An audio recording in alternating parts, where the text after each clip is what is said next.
नमस्कार दोस्तों, मैं हूं अंजलि और आपका स्वागत है एनीमे एक्सप्लेन्ड इन हिंदी पर। दोस्तों, मैंने एक नया इंस्टाग्राम पेज ओपन किया है, please check it out. Anime के दीवाने हो तो मेरे यूट्यूब चैनल पर हिंदी में जबरदस्त एनीमे एक्सप्लेनेशन देखो, और अगर पूरे एपिसोड हिंदी डब में चाहिए तो हमारे टेलीग्राम चैनल से जुड़ो, मजा डबल हो जाएगा। लिंक डिस्क्रिप्शन में है। तो एपिसोड की शुरुआत होती है इज़रू के साथ, जो अपने ड्रेस को देख रही होती है और बहुत खुश होती है क्योंकि आज फायरवर्क फेस्टिवल था और वो अपने दोस्तों के साथ बाहर घूमने जाएगी। एंड देन हमें शाम का वक्त दिखाया जाता है जहाँ इज़रू तैयार होकर अपने दोस्तों के पास आई होती है और वह बहुत घबराई होती है क्योंकि आज से पहले वह कभी भी भीड़ भाड़ वाली जगह और फेस्टिवल्स में नहीं गई थी, और खास करके ऐसे ग्रुप में तो बिल्कुल नहीं। उसके बाद वो लोग फेस्टिवल में घूमने लगते हैं। ओनो या काजा की के साथ होती है तरायसजी और इनुका, ये तीनों साथ में होते हैं। कारे ओगा एक दूसरे के साथ होते हैं और लास्ट में इज़रू रियो के साथ होती है।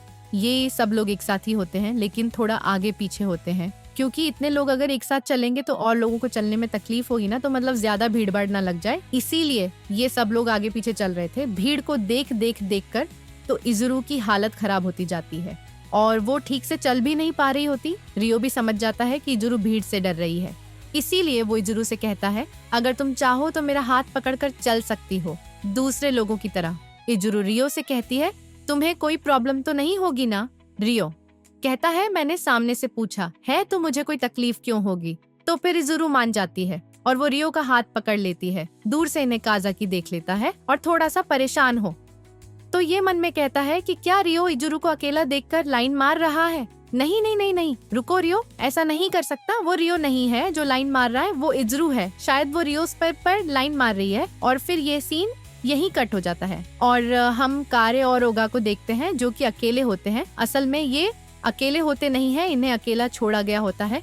यू नो दैट ओगा इसको प्रपोज करने वाला है, सो इन्हें अकेला तो छोड़ दिया था, लेकिन दोनों की हालत खराब हो जाती है कि अब ये दोनों करें क्या, क्योंकि ये दोनों एक दूसरे से ओमागो ट्रू लव जो करते हैं, ओमा टू रुला, और दोनों ने ही ठान लिया था कि आज ये एक दूसरे को अपनी फीलिंगलेस के बाद तुम्हारा और इनुका मछलियां पकड़ते हैं, और वो कुछ ज्यादा ही मछलियां पकड़ लेते हैं। और फिर रियो काजाकी के पास आता है और उसे कहता है, काजाकी, मैंने तुम्हें देखा था कि नोया तुम्हारे साथ चिपकी हुई थी, लेकिन फिर भी तुम मेरी तरफ देख रहे थे, एंड ऐसा शायद इसलिए क्योंकि तुम्हें चीज को मेरे साथ देखकर अच्छा नहीं लग रहा था। और यह सुनकर तो कायज की लाल होने लगता है और कायजाकी कहने लगता है, नहीं ऐसा कुछ नहीं है, तुम समझ रहे हो रियो? उसे कहता है, ये बहुत इंपॉर्टेंट टाइम है काजाकी, यह गर्मी की छुट्टियां तुम्हारे पास दोबारा लौट कर नहीं आने वाली हैं। यह तुम्हारा पहला और आखिरी समर वेकेशन है। रियो की बात सुनकर काजाकी समझ नहीं पा रहा होता है कि आखिर इस सज्जन को क्या तकलीफ है। भाई जब देखो परेशान करने आ जाता है। उसके बाद हमें ओगा और कारे का सीन दिखाया जाता है जहाँ ओगा पहले तो इधर उधर की बातें करता है और फिर एकदम नॉर्मल तरीके से कार्यो से कह देता है, कार्य सुनो, आई लव यू। और ये सुनकर कार यू वॉच लाइक, आखिर ये था क्या? लेकिन ओगा ने हिम्मत करके बोल ही दिया था।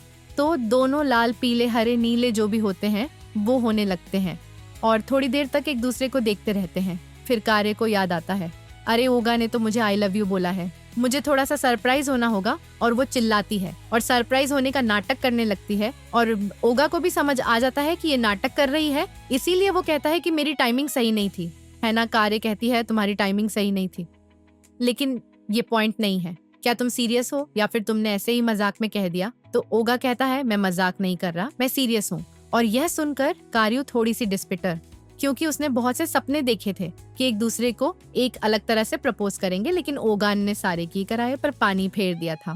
खैर अब जो होना था वो हो गया और कार्य भी अपना लव एक्सप्रेस कर देती है। और आई थिंक कि फीलिंगलेस नहीं किया जा सकता, मैं कितनी भी कोशिश कर लूं, लेकिन उस लेवल का गूज बंस नहीं दे सकूंगा जो आपको इस एपिसोड को देखने पर मिलेगी।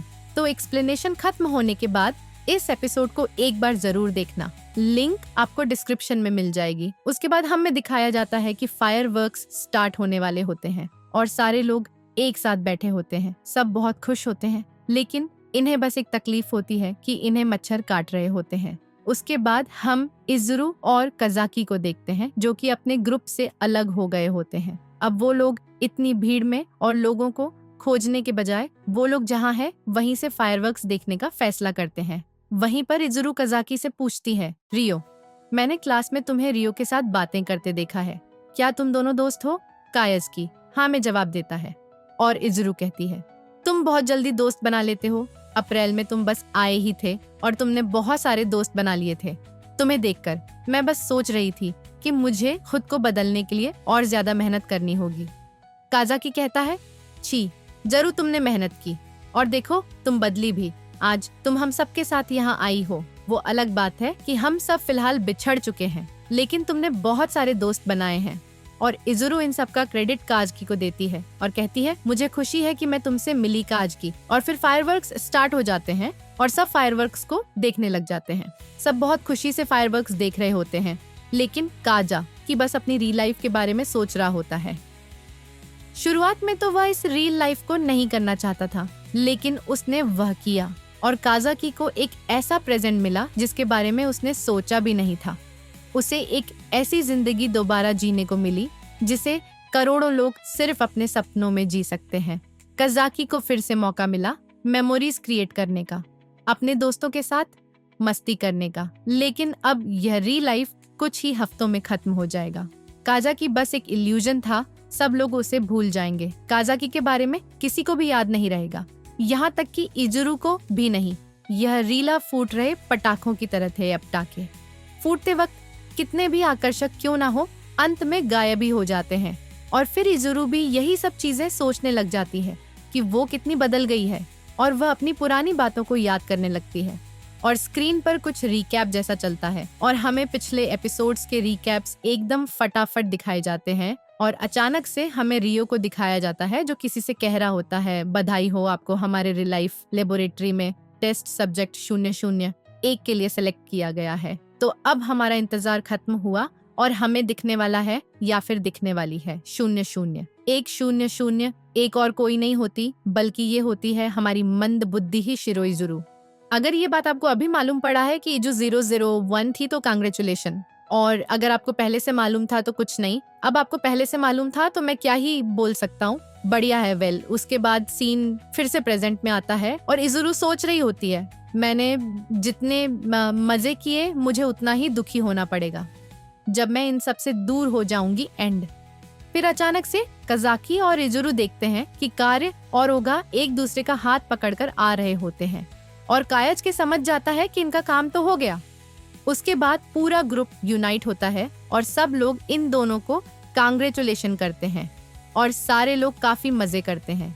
फिर इनके घर जाने का वक्त हो जाता है और सब अपने अपने घर जाने लगते हैं और लास्ट में इजुरु और कायजाकी बच जाते हैं और ये दोनों साथ में जाने का फैसला करते हैं। और रास्ते में इजुरु को चक्कर आने लगते हैं भीड़ की वजह से, इसीलिए वह दोनों एक पार्क में रुक जाते हैं थोड़ी देर आराम करने के लिए और दोनों कार्य और ओगा के बारे में ही बात करने लगते हैं और यह दोनों बहुत खुश होते हैं।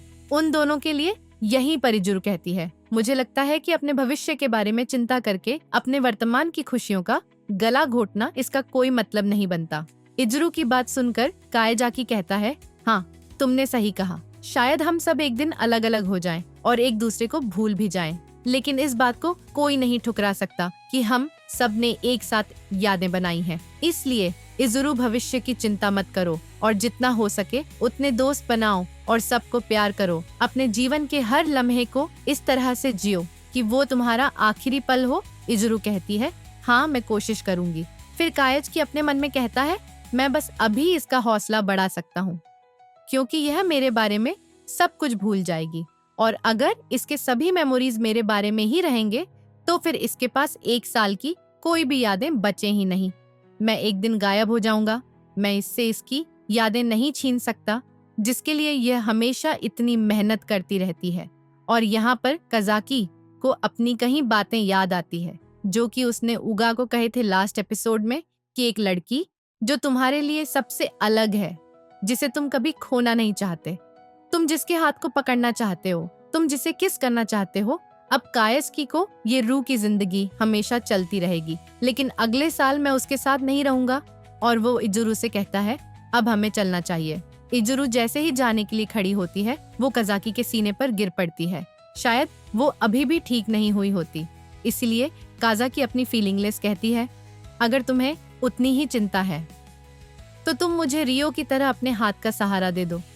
गाइस की थोड़ा सा हंसता है और इजुरू से कहता है, ठीक है, आ जाओ, मेरे हाथ को पकड़ लो। काजाकी अपने मन में फिर कहता है, एक दिन हम अलग हो जाएंगे और एक दूसरे को भूल जाएंगे। लेकिन फिर भी उसके आगे वो इजुरू से कहता है, फिर भी मैं तुम्हें कभी नहीं भूलूंगा। इजुरू भी काजाकी से कहती है, मैं भी तुम्हें कभी नहीं भूलूंगी। काजाकी और हमेशा की तरह रियो और नोया इनकी बातें सुन रहे होते हैं और रियो रिपोर्ट्स भी लिख रहा होता है और ये एपिसोड भी यहीं खत्म हो जाता है।